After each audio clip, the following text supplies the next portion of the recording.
Welcome to Transforming Work with Sophie Wade, exploring the future of work. Find out what's going on, disruptions, evolutions, opportunities, challenges, and interventions in our multi-generational distributed organizations.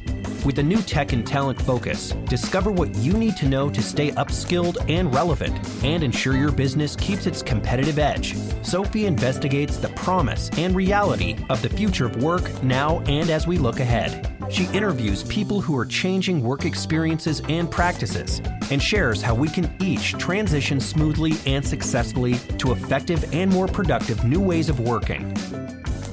Hi, this episode is about resilience. With the transformation of work, the rapid evolution of business processes and practices, and work rhythms and routines, there's also a personal toll, a human response to absorbing and adapting to so much change, especially when the change is ongoing and much is unsettled outside of work boundaries as well. In 1970, renowned futurist Alvin Toffler wrote Future Shock, about people being overwhelmed by the changes going on at the time, and those have only sped up substantially since then. So how can we each accept, rather than reject, the inevitable evolutions? How can we be resilient, understanding, aligning, and moving forward, adapting as we go? Perhaps you choose not to regret what was, but decide to adapt and improve upon what is. Maybe you step back and reframe a situation to reset your attitude and approach. We all need helpful mechanisms to get through the volatilities of life and work during these liminal times.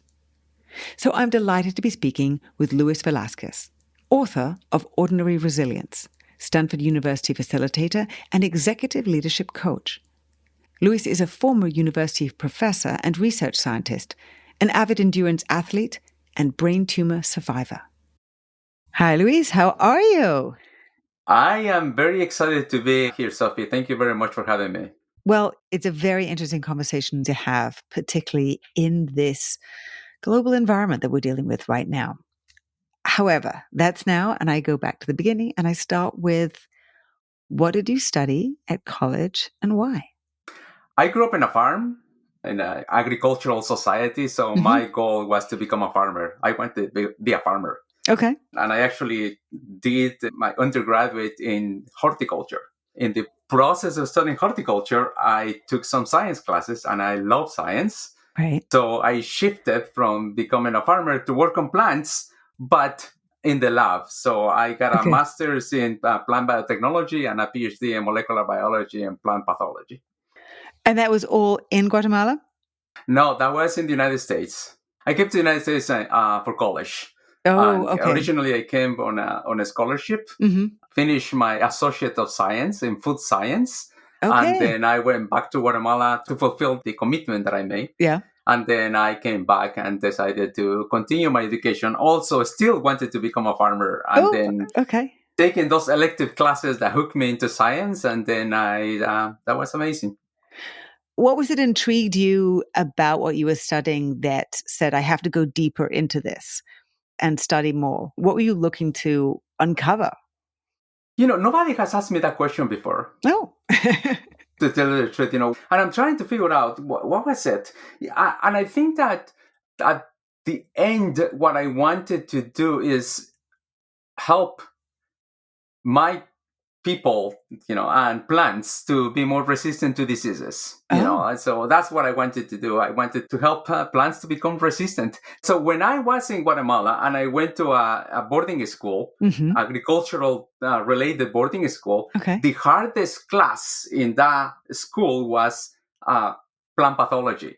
Oh. And I love plant pathology because it was the hardest thing. I like to do things that are hard, So when I graduated from high school, I wanted to do something different. And I ended up here. And then I realized that if I become a plant pathologist, back in Guatemala will be a big, big thing because there are not many of us down there. So that's one of the reasons. Wow, I never thought about that. There we go. All right. Well, I love that. Then your trajectory continued along a certain pathway. For a while, you became a professor, right? That is correct. So I did my PhD in Michigan State University, and then I became an assistant professor at Michigan State of fungal genetics. And what exactly does that mean?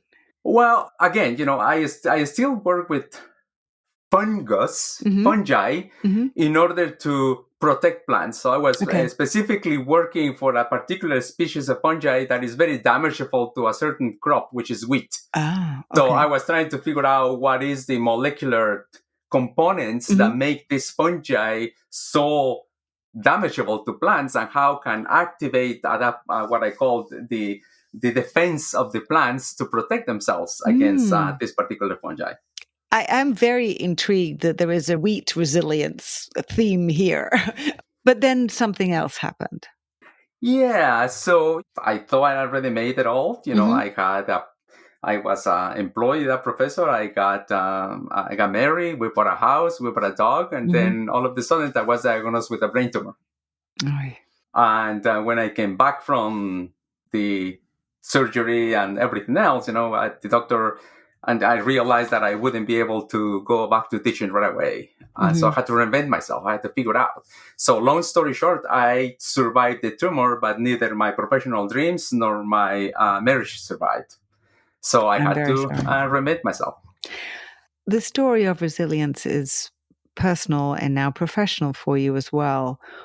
On the professional side of how you adapted to the news, because just reading your book, there are some very thoughtful comments and stories that you mention in terms of how you understood it and how you adapted and accepted it, which I think are helpful as part of the understanding of how resilience works.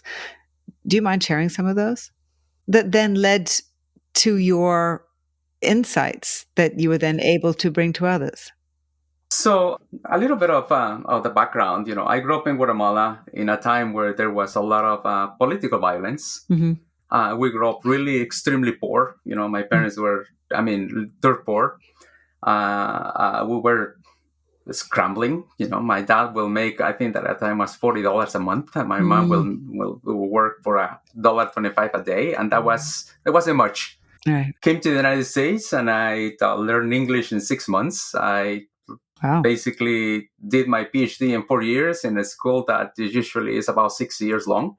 When I survived the tumor, my first goal, I remember this, and I said, I want to run a marathon. So I called my recovery my marathon training. Oh, okay. I actually did. You did? You ran the marathon? I did. A year later, I ran my first marathon, and since then, I haven't stopped running. I have run over 100 marathons. I have run several ultra marathons. Yes. Okay, there are lots and lots of other things. I would definitely climb up Mount Kilimanjaro before I ran a marathon. Yeah. Okay. So I did a lot of stuff. I had to reinvent myself in many different ways. If we can just go back to what you experienced when you came out of this surgery and you went back to school, and how you found out that you weren't the same person, because I think the hard realizations for all of us who haven't had brain tumors, that we realize we aren't the person we wanted to be or we thought we were. And you were. You had the PhD, you had the whole successful setup. And then some of us also aren't who we necessarily want to be. And we have to come to that realization in different ways too, right? At that time, I didn't connect that. I didn't realize that. And what I think that what you're getting at is that at that time I was equating who I was with what I did. I was a professor. I was married to this beautiful woman. I was married to this beautiful family, and everything. And when everything disappeared, man, it was the hardest thing for me to accept. I hit rock bottom, at that moment.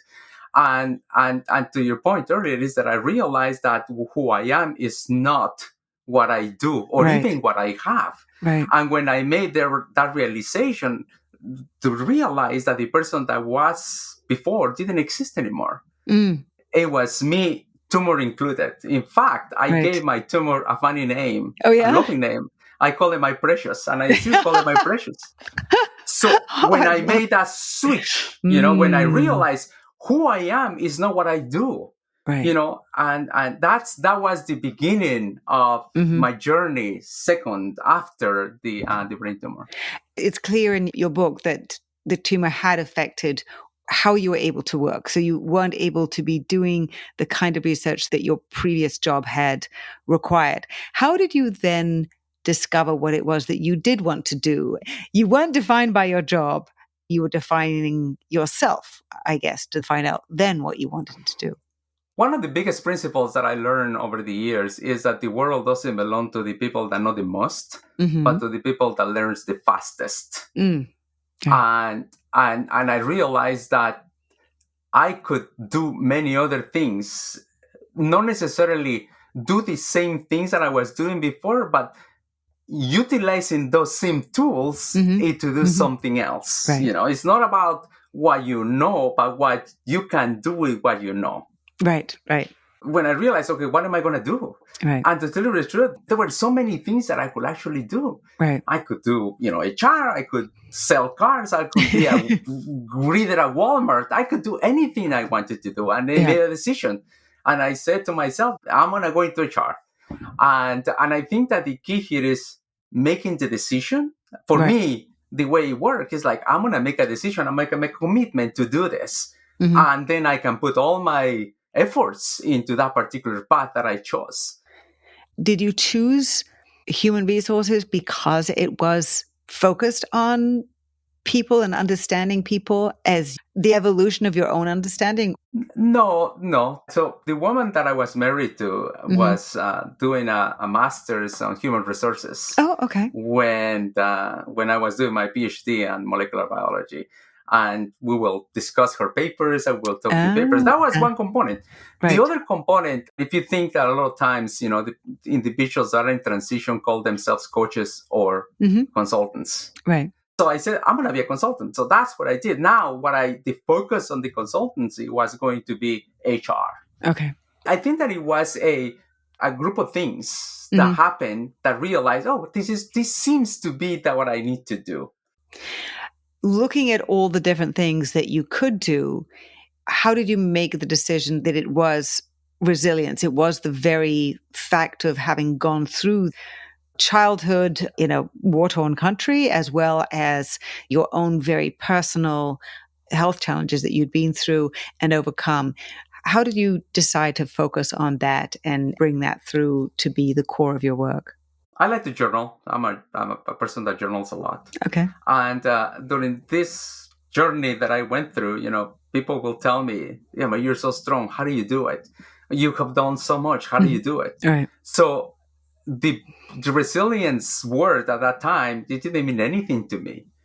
Okay. What I tried to do was to try to understand my whole story, why people are saying that I am when I am not doing anything special, that I'm not doing anything different.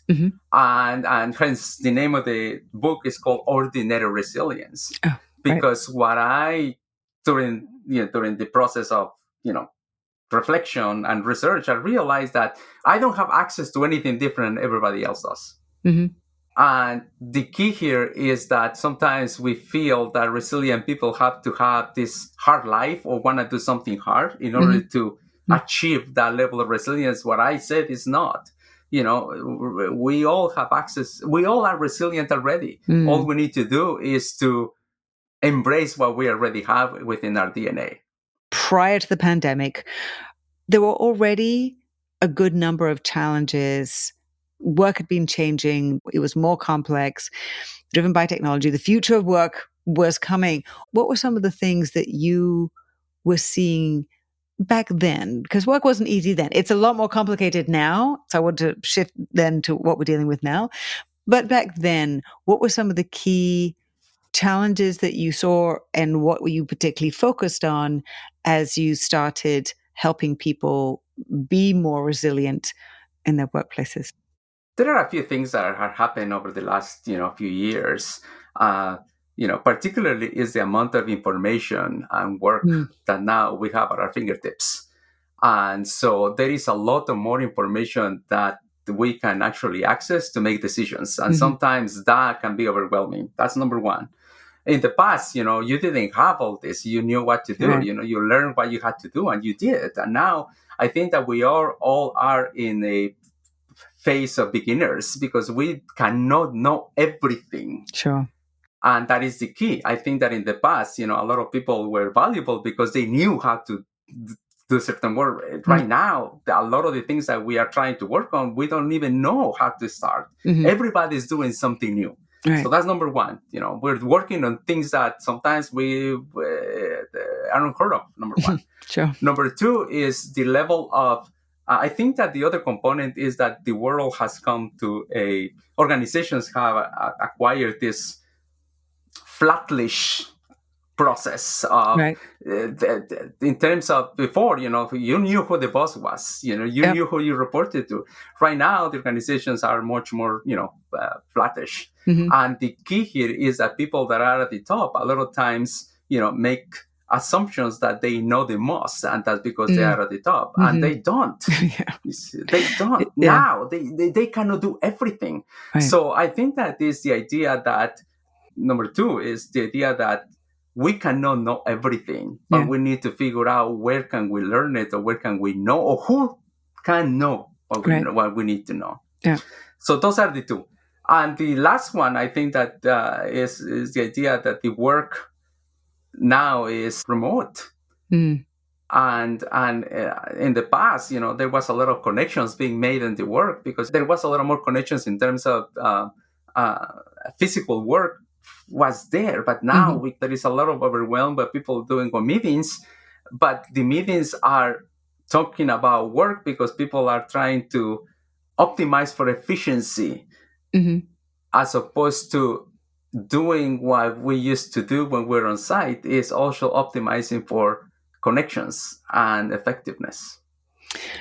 And so are you finding that managers at any level of the organization should focus some of their time and energy creating those connections to make up for some of the virtual relationship, or not being together in person means that more deliberate attention needs to be focused on nurturing those relationships? Absolutely. I think that that's what we have. What has happened is the loss of the intentionality to create those connections. Not only encouraging those connections with people, but also with ourselves. Okay. How do you frame the losing one's connection with oneself? How do you feel that we don't do that as much as we used to? There is a little analogy that I use all the time with people, and and I said, picture that I don't know you. I barely know you, and I said, Sophie, can I borrow $50? What was the first question that you asked me? When are you going to give it back? All right. What is the second question that you asked me? What do you need it for? All right. What if I am a good friend of yours? Yeah. That, I am sitting with you, next to you, or whatever, and then I say, Sophie, hey, can I borrow $50? What would you do? What would you say to me? Sure. Exactly. That is exactly the same thing that happens in connections at work. If you find yourself justifying your work, asking for permission, trying to tell you, I do this because this is the best thing to do, you're losing time, as opposed to if I know you personally and we trust each other. If I said, I want to do this, you say, absolutely, I'll help you. Sure. So that's what we're missing. Right. Are you finding that an important component of resilience? Oh, yeah. What are all the ways that you see relationships being important for resilience? Because there's the obvious, yes, Luis, if you're having a hard time, we have a good relationship, I can be there to support you. But it's so much more than that. And I'd love you to explain. I read a book not long ago. It's called Decisive by the Chip brothers. And they have a really, really interesting quote in there. And it says that we spend a lot of time solving problems when we should be mimicking solutions. So the key here is that whatever problem you're having, whether it's at work or in life, somebody already went through that. All we need to do is ask. Right. It's like, it's amazing to me why people want to reinvent the wheel again, when the reality is that if you have a strong social network and if you are socially resilient, you will find people that already solve your problem. Right. So that's number one. Number two, I think that, when we want to solve our problems ourselves, we become also defensive, because all of a sudden, this is what I want to bring to the table. When collaboration requires us to be able to build on each other. Sure. And to the point that came through your book was very interesting and is such a valuable point for resilience, but so many other aspects, is what is the problem that you're trying to solve? Yeah. Are you focused on the problem that you actually need to solve? I love that in the example that you gave too. And to tell you the truth, a lot of times that is the single most important question that I ask clients. What is the problem that you're trying to solve? What are you solving for? What are you optimizing for? And the typical is like, hey, I need resource X. Yeah, and then all of a sudden, well, manager A doesn't want to give it to me. All of a sudden, they start solving for manager A rather than getting the resource X. You see what I'm saying? So that becomes a problem. I want to solve for whoever is not giving me what I need rather than trying to get it from somewhere else or trying to get your hands on it. Yes. And the example, Louise, if you can explain a little bit more, because it was very powerful that there was a woman in an organization, I think Kate was her name. Mm-hmm. It seemed that she was highly emotional and she got highly emotional very quickly and she cried and it was a huge problem. But then even as you met her and were trying to address some of the things that she could do, you actually started finding out that that wasn't an issue at all. No, I know. And I think that this is what happens, particularly, like people of color and women in the workplace. We are being measured by different standards. Let's put it that way, Right. And those standards sometimes had nothing. The symptoms had nothing to do with what is happening in the background. Right. Yes, she had a huge amount of pressure and she wasn't able to offload it. And so it was actually to do with the task that she had and her team, right? Rather than any emotionality, which was not the core issue at all. Yeah. And I think that, the key here is not to stop being emotional. On the contrary, say, hey, listen, this is who we are. The resilience is not changing who we are. It's adapting who we are. Resilience is not, I'm going to change despite of, but rather because of. So you told me when we spoke before that you have focused on a particular niche of some of the more challenging characters in our workplaces, people who aren't necessarily the most easy to deal with. How did you come to focus on those particular folks? And are there particular ways that you deal with trying to connect with them in order to be able to share some of your principles and practices? Is there anything different you do, or do you just have to work out what's their thing? So I have my niches. I work with what I call brilliant misunderstood. People that are sometimes extremely brilliant, and sometimes organizations cannot afford to lose, but they are misunderstood, and they are considered bullies. They are considered difficult. They are doing this, they're doing that, and I start with the idea, Sophie, that 99% of us don't wake up in the morning and say, we're going to be difficult today. Okay. We don't, Right. And what happens with a lot of these individuals is that they're missing the mindset, the skills, or the practice to do the things that they need to do. So that's number one. Now, what do I do? I think that the key here is understanding that they feel misunderstood. 99% of the people and they keep saying that's not my intention. That's not my intention. Okay. And a lot of times that for me it's the first sign. Okay. When people say that's not what I meant, because that means that their intention is not aligned with their actions. Right. And I think that a lot of times what I do with these people is to try to let them know that what they intended to do is not coming across the way they're acting themselves. Okay. So that's number one. So now the other thing that I connect with that is the what I call the motivation. We're all motivated by something. We all are motivated by something. And I deal with people that are motivated by power and influence. That's what they do. They have power. They want influence. But they also are motivated because they want to achieve something personal, whether it's a legacy, whether it is something else. So what I do is I channel that motivation to let them know that whatever they're doing is not helping them to achieve what they want. Oh, okay. Okay. So if you want to gain power and influence, what you're doing is not getting you that what you need. So how can you make it different now? What can you tweak so you Mm-hmm. can be perceived in a way that is different? And sometimes that's all it requires. It's just a small tweak. It's a small positioning of your message. Right. So people can receive it. The intentions is incredible.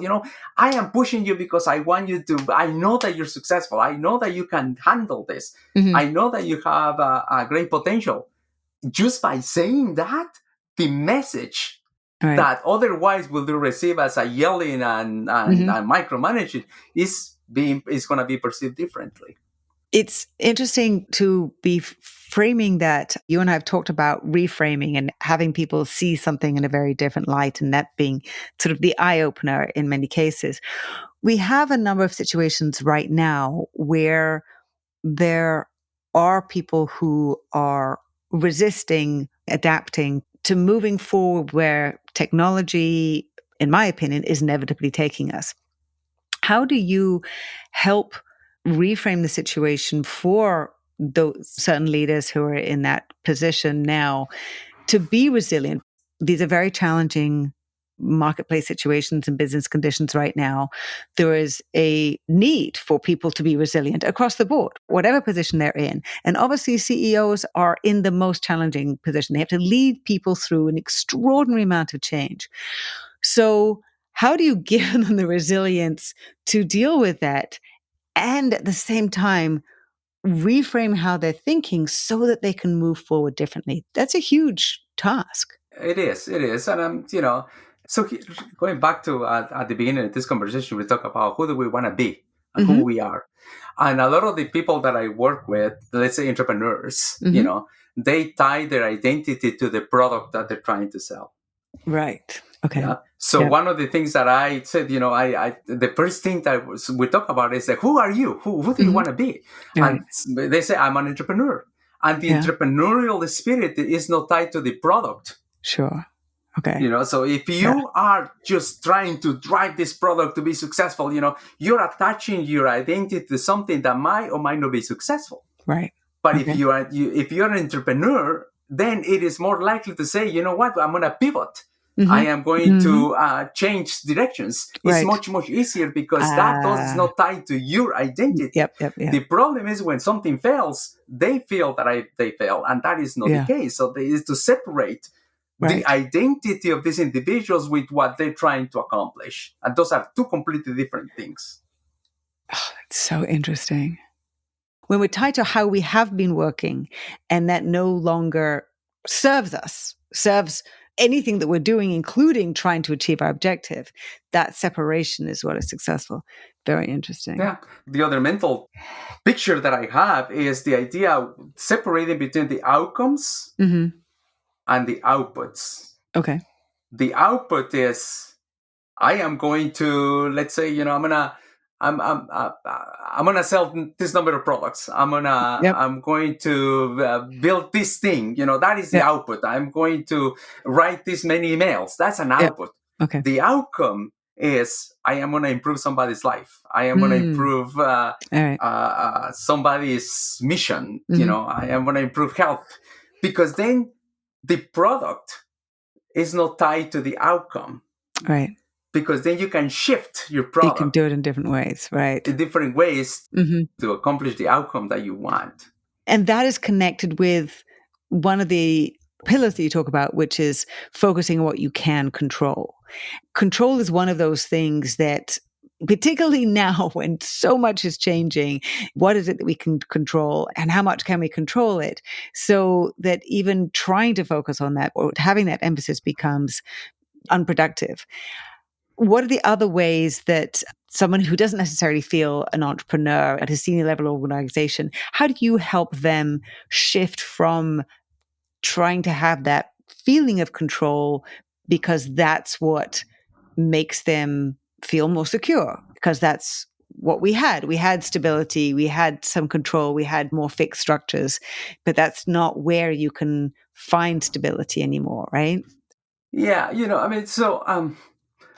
that I could go in many ways on that in that situation, but I'm gonna approach a couple of issues here. I mean, control sometimes is taken too literally. as to I need to tell you what to do and how to do it, almost to the point of being a micromanager. Sure. So that's one component. Control could be also saying, like, this is the way I want things done. You're not telling you how you doing it, but you are so into an outcome or an output that that's the idea. Right. And I think that a lot of times, the reframe that I have with these people is a position versus an option. Okay. A lot of them put positions when they assume a position. Positions are hard to defend. And once you take a position, it's very hard to defend, and it's also very hard to see other options available, other opinions available. Right. But if you shift and you say, this is an option, what else can we do with it? So that idea is so much easier for them, to see that it's a position, it's an option. So when we're talking and they say, I want to do this, and I said, is that a position or is that an option? And it clicks on them. So a lot of the things that I do is I help them to create mental models so they can actually, the position and option. The gravity problem versus the situational problem. The gravity problem is things that you cannot control.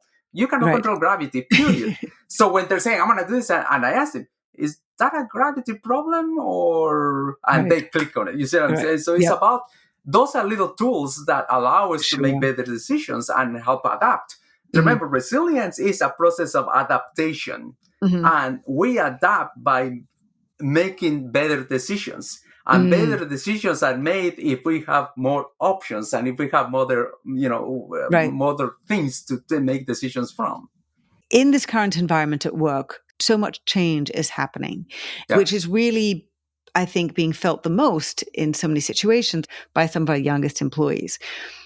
What is one element or more than one that can be integrated or infused into the company culture that can help support people be more resilient? Are there ways of thinking about things or ways of reframing things or tools or values that you think about?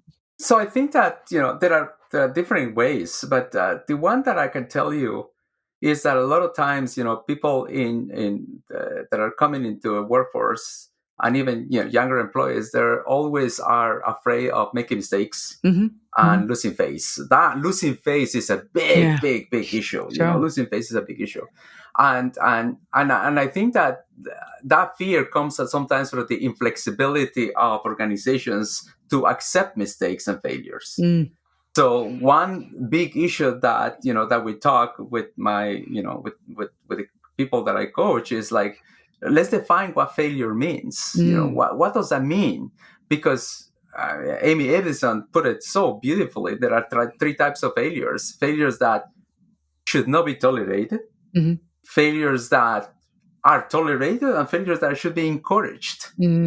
Okay. The failures that are not tolerated are things that you're going to do because you're cutting corners or you're doing something that you shouldn't be doing and you knew it. You shouldn't tolerate that. Yeah. The problem and the failures that should be encouraged is that you're experimenting, you're innovating, you're trying to learn something new. The problem is that I asked a question one time in an organization. I say, how many of the problems or the failures that you have are actually the third kind?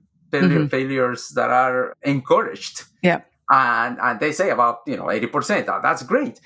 But the problem is that they are all treated as if they are of the first type. Right. That they shouldn't be tolerated. Yeah. So people are afraid of making mistakes and making failures because they know that they're going to be punished. So the idea, what I tell, having that mental model of what is tolerated and what is not for the people, for leaders, then it's easier for them to communicate that with them. So there is a level of risk-taking ability from the individuals, because that's what resilience is all about. It's about being able to take a small risk and try to get better and adapt and to get better. And if you are cutting that because you're saying mistakes are not tolerated, then you are not allowing people to become resilient, because the resilient is a process that is long as adaptation and it happens over time. And it goes to one of the things that I, for myself, think has been very helpful for me to be resilient, which is not regretting. saying, okay, that did not go as I would have wished. Yeah. Let me learn and then move on. And I do find that that has been helpful in a number of situations, more in my personal life than otherwise. There's reframing, there's not regretting. Other particular ones that you find are very helpful, because I love these mental models that you have. It's easy to connect with them and understand how helpful they can be in just having that aha moment. Are there other particular ones that you'd like to share that can be helpful for use on a daily basis that can have a significant effect? Yeah. The mental model that I have is a question. And I actually, for myself, sometimes when when something happens, I ask myself a question: is did I do my best? Mm. And if I did, move on then. What did I learn? Now, Right. if I said, no, I didn't, okay, so what could I have done differently and what I'm going to do next time? Yeah. But the situation here is for me to look forward with what you learned rather than go back and go into that horrible time of, oh my God, I should have done this, I should have done that. Which, by the way, it has a name. I call it ant. It's an ant. Annoying negative thought. I like that. Ant. Okay. And the only thing that we need sometimes is something that will snap us out of that moment. Right. I tell my clients, that's an ant, right? That's an ant. And yes, it's an ant. So sometimes all we need is to ask a question, is this an ant? Right. So whenever we are in that swirl of negative thoughts, all we need is just a disruption. Whether we ask ourselves a question or sometimes just changing, just walk out of the building and come back, because all you need is that disruption. And then the next step is, what am I going to do about this? Right. So when people are going, oh my God, I should have done this. Wait, is that an ant? Yes, it's an ant. Okay, so what are you going to do about that? Because that it becomes a call to action. Look for the future rather than stay in this past. And it's just like, and that's horrible, a horrible place to stay in. Right. Luis, what haven't I asked you about resilience that I should have done? The one thing that I wish people will know is that we already have everything, everything to take the first step. Okay. And that's what resilience is. Resilience is taking the first step and moving forward. We don't need anything else. We don't need anything outside. We just need making a commitment and a decision that if we don't like where we are, we can move forward. I love that. And for me, the context is this extraordinary changing world and workplace that everybody's needing to deal with some days, ride the wave other days, and it's not going to change anytime soon. So for people who are not comfortable with change, are there a couple of things that they can do or they can help their teams do, or particularly for themselves, to be thinking differently, that's going to help be more resilient just generally, in addition to thinking, I just have to take that one step? I think that the biggest issue for me and for myself, that made a difference for me, is realizing who I am. And I am, the way I describe myself, I am a resilient mofo. And I am committed, I am persistent, and I'm optimistic. So the best thing that and this is something that I do with all my clients, is like, okay, who are you? You need to assume that identity, because, I am a helper, I am X and D, because that is almost giving yourself permission to move forward in any direction that you want to go. Oh. So it's not about I need to change, but rather is I want to live who I am. And if people say, I am resistant, I don't like change, they have undergone change all their lives. They just don't know it yet. Right. So people say, I am from the East Coast, that's the way I am. Right. That's not true. The ability that we have to make choices. I think that the biggest gift that life has given us is the ability to make a choice. Right. Yep. And you can, I can, everybody can. And sometimes say, I am going to do something different. I am going to stop doing X. I am going, just making that decision will take you a long way. It's making the decision as a first step. Luis, thank you. I think these are very powerful mental models, ideas, steps, encouragement, and the idea that we need to reflect and be thoughtful about who we are, which isn't actually so simple at all, but it is incredibly important and so powerful. It is, yeah. So really, really appreciate everything that you shared today. I really appreciate you having me. Thank you so much. Thanks again so much to Luis Velasquez, author of Ordinary Resilience and executive leadership coach. You can find out more about Luis by going to LinkedIn, as well as his company website, velascoaching.com. VELAS coaching.com. You can find his book, Ordinary Resilience, at popular on and offline retailers. Immediate action tip. To be more resilient to change, describe yourself. Who are you? Then give yourself permission to move forward in the direction you want. Make a choice. Make a decision as the first step. If you are finding the new business and work environment hard to navigate, reach out for executive mentorship, as well as effective empathy-centered programs to enable multi-generational distributed leaders, managers, and teams to up-level rapidly for modern work and be ready for whatever lies ahead. If you enjoyed this episode, please share it with a friend and like it. You can also write a quick review wherever you listen. For regular video updates, curated useful articles, research, and information, follow me on LinkedIn and sign up for my Work in Progress newsletter there. Thanks for listening. Until next time.